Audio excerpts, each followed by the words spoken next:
What's interesting looking ahead to the start of the new season, when we were thinking about who is going to be the pin-up for La Liga, when we were having a conversation just a couple of years, you think Vinicius Jr. or Kylian Mbappe is coming, but in fact it's a teenager that the whole world is watching now. This era was supposed to be settled. Kylian Mbappe had already claimed his place. World Cup winner, global icon, football's reference point for dominance. By 18, he was scoring goals that bent careers and winning titles that defined generations. And then quietly, football introduced a new problem. Has anyone done what this guy's done at 17 years old? At 16, Lamine Yamal was breaking into Barcelona. At 17, he was deciding knockout games for Spain. Before adulthood, he had already passed 100 senior appearances, lifted major trophies, and become the most uncontainable dribbler in Europe. Not with pace alone, but with control, intelligence, and a level of responsibility teenagers are never given. This season, while Mbappe continues to deliver elite goal numbers, Yamal is doing something different, shaping games, 90-plus completed dribbles, league-leading chance creation, finals, Clasicos, international tournaments. The stages keep getting bigger and he keeps getting better. But here's the part that changes everything. Yamal isn't rising the way Mbappe did. He's rising into something Mbappe never had to be. The player who controls the game before the final action, the one defenders can't plan for, and the one managers build entire systems around. There are injuries, there are limits, there are moments where the game finally pushes back. And there's a World Cup coming that could rewrite the hierarchy of modern football. This isn't a rivalry yet, it's the beginning of a shift. This is why Lamine Yamal isn't chasing Mbappe's throne. He's turning into the kind of player every superstar hates playing against, and even more, hates being compared to.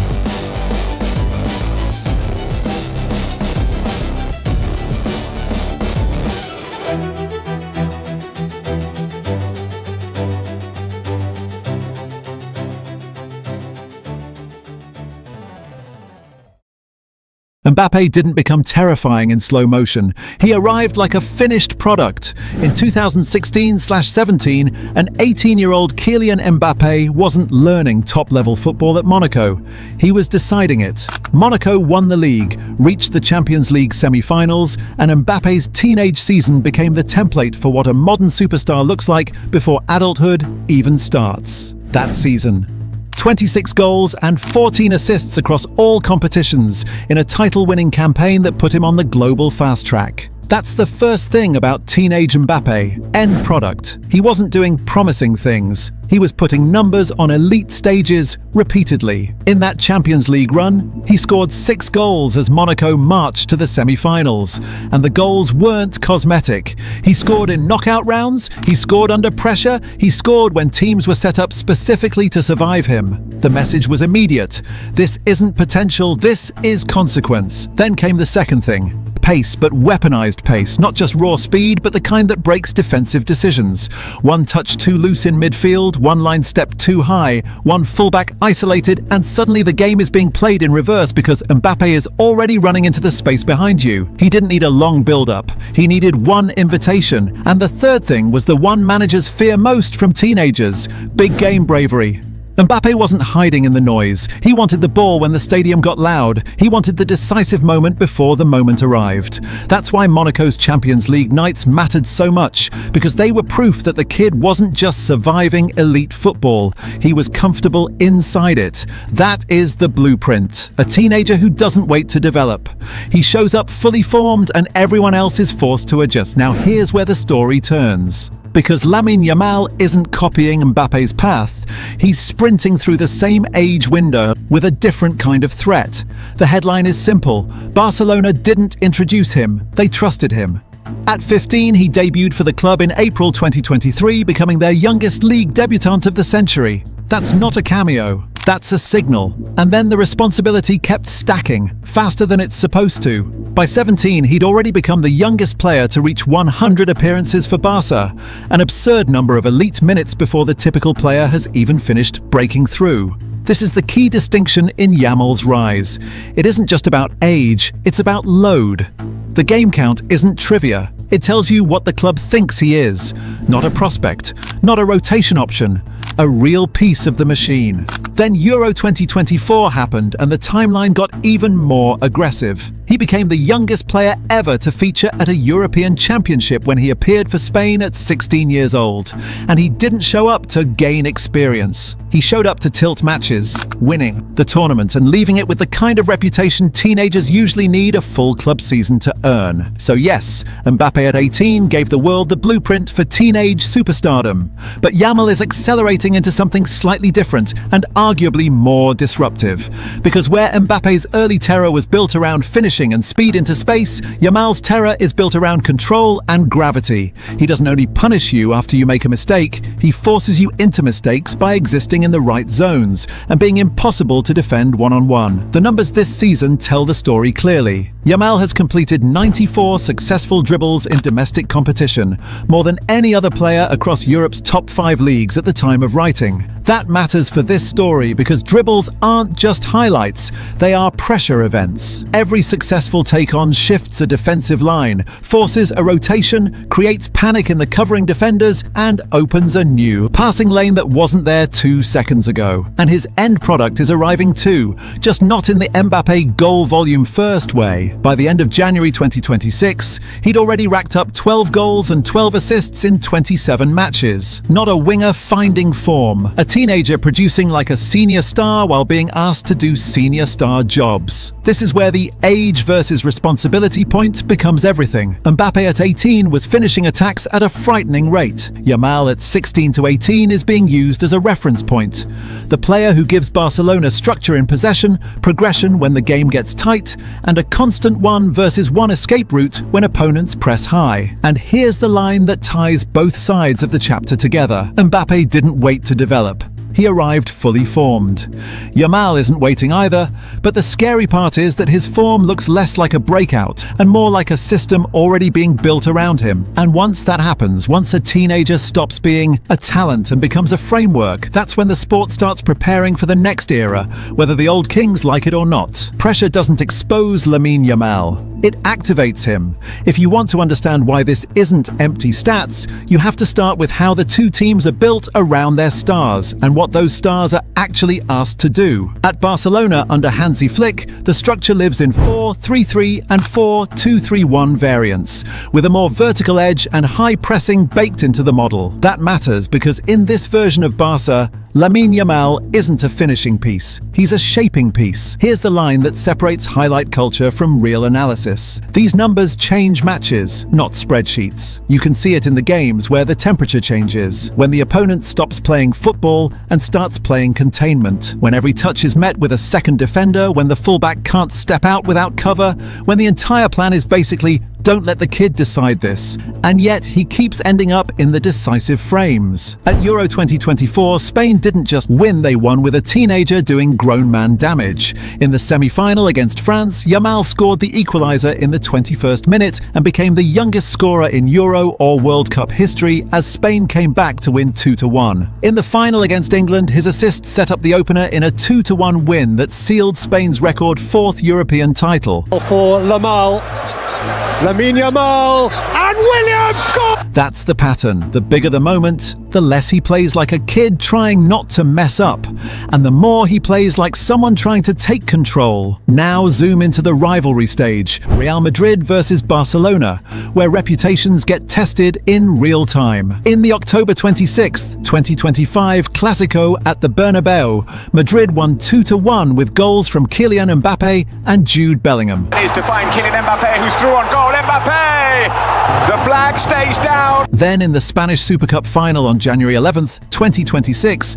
Barca hit back, winning 3-2 with Rafinha scoring twice and Robert Lewandowski also on the score sheet. Different results, same takeaway. These are not development minutes. These are trophy games and rivalry games, and Yamal is already central to them. Here's the honest part of the story. A rise this fast always meets resistance. And for Yamal, the first wall isn't talent. It's the combination of elite physical defenders and load. At international level, the Nations League run showed both sides. sides. In the semi-final win over France on June 5th, 2025, he scored twice, including a penalty, in a game that turned into chaos because Spain's attack was relentless. But in the final, Spain ran into a different problem: Nuno Mendes.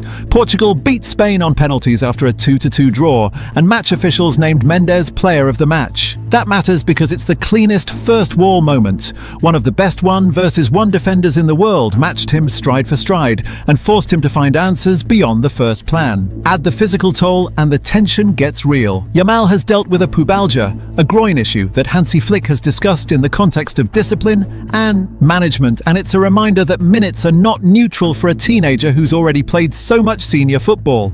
So the lesson lands naturally. Talent opens doors. Adaptability keeps them open. Mbappe can still outscore almost anyone. That's not the debate. The discomfort comes from what Yamal is becoming, the kind of player who changes the questions football asks. Mbappe's terror is obvious. Give him space and he ends the game. He's a final action specialist in the purest sense. Goals, runs, decisive strikes. Yamal's terror is subtler and in some ways worse to deal with. He controls the conditions of the match. He bends the defensive shape before the shot even exists. He forces extra coverage, which frees teammates. He dictates where pressure collapses and where the escape route opens. That's why this isn't just stats. It's leverage, and leverage makes other stars look less central even when they're still elite. Or put simply, when football starts asking different questions, different players win the answers. Club records had Yamal at 12 goals and 12 assists in 27 matches by the end of January 2026. That same report listed 94 successful dribbles in domestic competition, ahead of Europe's next best outputs at the time, including Kylian Mbappe. But the real point is where it's landing, not in soft minutes, but in games where the margins bite. Just days ago against Elche, Yamal scored and assisted, and his actions directly created the goals around him, including a later strike credited to Marcus Rashford after a Yamal cross caused chaos. That's the pattern. His output isn't isolated, it's contagious. Yamal's 1-versus-1 isn't about surprise, it's about inevitability inside structure. He manipulates stance with body feints and micro weight shifts. He sells one direction just long enough to steal the defender's balance. Then the difference is the first 2 steps, acceleration with the ball still under full control. This is why fullbacks know he wants to come inside and still get beaten. He doesn't. Need space gifted to him. He manufactures it inside tight lanes. And in Flick's Barca, those tight lanes are deliberate. The team keeps a platform behind him so he can receive, turn and collapse the block. That's where the comparison with Mbappe becomes sharp without being disrespectful. Mbappe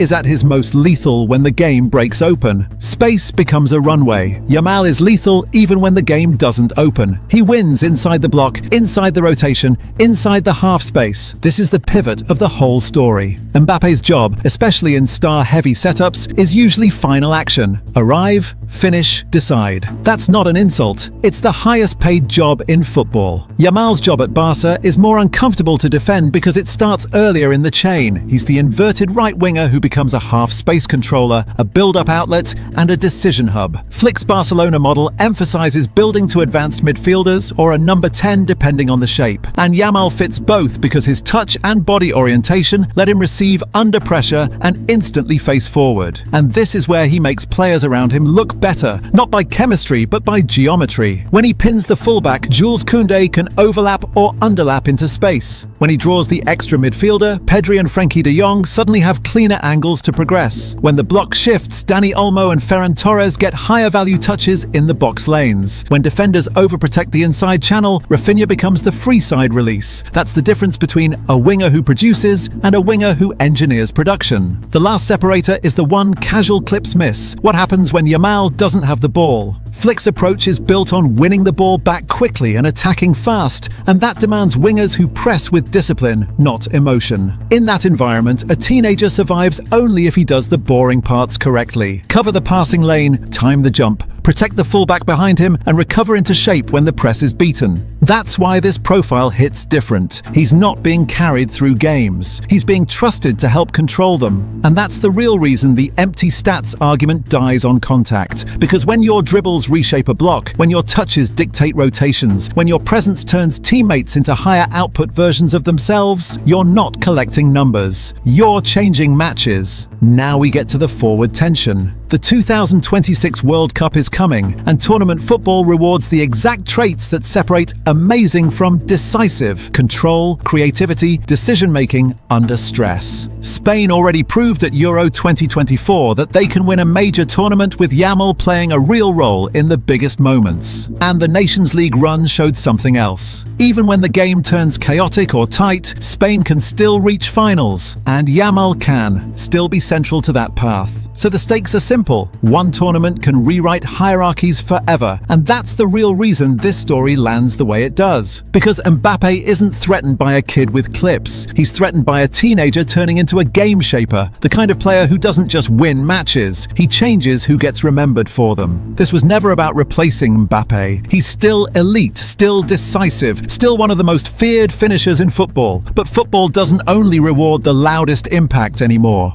It rewards the players who control the environment, who bend defensive shapes, dictate tempo, and decide how games are played before the final action even exists. That's what Lamine Yamal is becoming. At an age where most players are protected, he's being trusted. At a stage where others react to pressure, he's shaping it. And with every final, every Clasico, every international night, the conversation shifts. Quietly, uncomfortably, inevitably. The next chapter of modern football won't be decided by hype. It'll be decided by who answers the hardest questions when everything is on the line. And if the future really does arrive in 2026, this won't feel like a rivalry that just started. It'll feel like the moment we should have seen coming all along.